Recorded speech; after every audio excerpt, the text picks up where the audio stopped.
Okay, so this segment now is going to focus on fertilization, implantation, and pregnancy.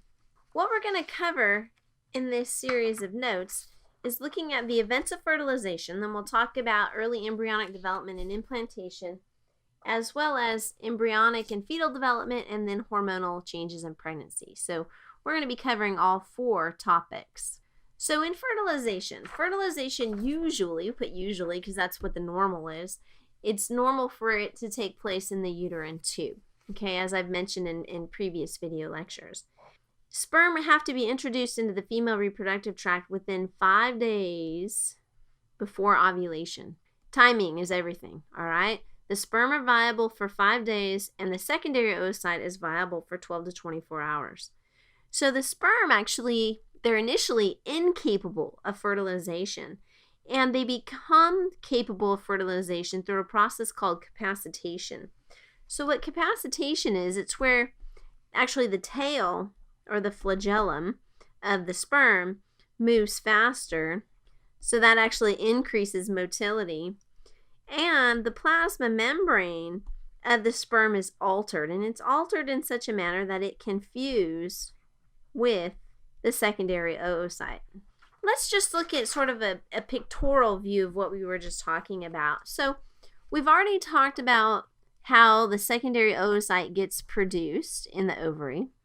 And we've mentioned that it takes it 4 days to get to the uterus. So while it's traveling through that uterine tube, it may encounter sperm. So the sperm have to enter through the female reproductive tract. So I'm using a blue color for sperm. And the sperm have to encounter the secondary oocyte, and that's where fertilization takes place. Okay, so like I said earlier, timing is everything, right? Okay, so fertilization takes place in the uterine tube. Remember that implantation takes place in the uterus. All right, so here's how this process happens. So we're going to look at sperm penetration of the secondary oocyte. So how does the sperm penetrate? So there's a whole bunch of sperm that actually reach the ovum. Remember that for every ejaculation, there's anywhere from 50 to 500 million sperm that get released. So that means a whole bunch of sperm can actually reach the ovum. So once they do reach the ovum, and let's actually write secondary oocyte here because that's actually a more correct term. So when the sperm reach the secondary oocyte, this is when the acrosomal reaction begins. So the acrosomal reaction begins where a whole bunch of enzymes get released, and the enzymes start breaking through the zona pellucida. And so here you can see in step 2, all right, the enzymes that are being released. So you can see how that red area is indicating that. And then we have step 3, breaking through the zona pellucida, okay, because remember these have to penetrate into the egg. So now sperm have gained entry into your secondary oocyte. And once they've gained entry into the secondary oocyte, the first sperm to bind to the receptor on the oocyte wins. That's the one that fertilizes the egg. Okay, it's got to bind to the receptor, however.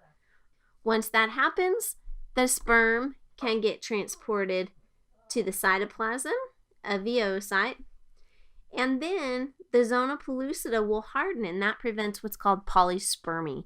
So you don't want multiple sperm fertilizing eggs. This picture will look familiar to you once again.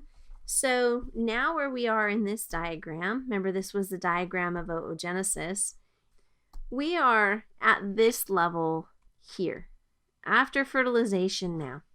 So that is stimulated meiosis 2. Fertilization stimulates meiosis 2. That's where then we go from a secondary oocyte to an ovum. So the sperm plasma membrane then disintegrates. The chromosomes from the sperm and from the ovum migrate to the center, and now we have a zygote.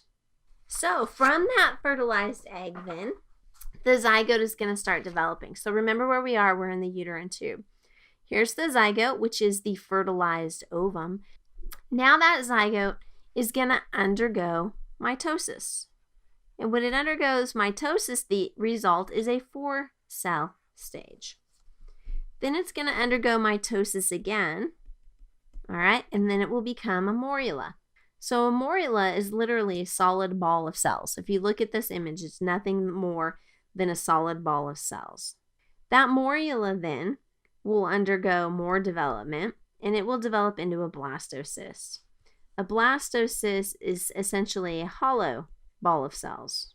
Here's a little area that's got some cells, and the rest of this, the blastocele, is actually hollow. The trophoblast will it'll eventually become the placenta, or help form part of the placenta at least.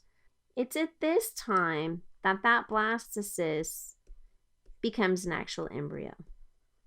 So with the blastocyst, the reason we're saying that this becomes an embryo is that the cells begin to differentiate. And what I mean by the cells beginning to differentiate is that they're now committed to becoming certain types of tissues. Maybe they're committed to becoming neural tissue, or maybe they're committed to becoming muscle tissue, and so on. Then, finally, here we have implantation at day 6 post-fertilization. And the trophoblast is also very important, or plays a role in implantation. Okay, so a lot of times we get the question, well, how are twins derived? Okay, so if you get identical twins, what's happened with identical twins is that the morula that we talked about on the previous slide, the morula splits. And when the morula splits, you wind up with 2 different embryos, so you have identical twins. Fraternal twins, on the other hand, is where you actually have 2 different eggs that are fertilized by 2 different sperm. So those are fraternal twins. So now we have the blastocyst. So the blastocyst will begin the process of implantation. Okay, so we're in the uterus, and the blastocyst is going to start to implant. So first off, the endometrium, it swells, and that increases glycogen stores. Why do you think we're going to need glycogen? Why is that important? Continuing on with this process of implantation, the trophoblast starts secreting enzymes, and that's going to start dissolving away the wall of the endometrium. This is showing how the enzymes are eating away at that part of the wall. We're digesting the cells, and we're providing nourishment for the embryo. At the same time, there's also paracrines that are secreted. And so what that's going to do is it's going to increase the capillaries in the area, so that way you can bring more oxygen and nutrient delivered to the area. You can also then remove more carbon dioxide and remove waste from the area as well. In late embryonic development, so at 3 weeks, you can see what the embryo looks like at 3 weeks. You can see what the embryo looks like at 5 weeks. You can make a comparison there. At 5 weeks, the trophoblast actually thickens. And when the trophoblast thickens, it becomes the chorion, and the chorion encapsulates the embryo. All right, and then by 8 weeks, now we have what we call a little human, right? And now this thing resembles a human, and now it's appropriate to call it a fetus. So at this time, by 8 weeks, the placenta has developed. We're not going to go into details on the exact physiology of the placenta, but the placenta is allowing for exchange of gases and nutrients between the fetus and the mother.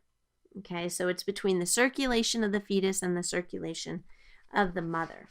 Or you could say maternal, all right, maternal and fetal circulation.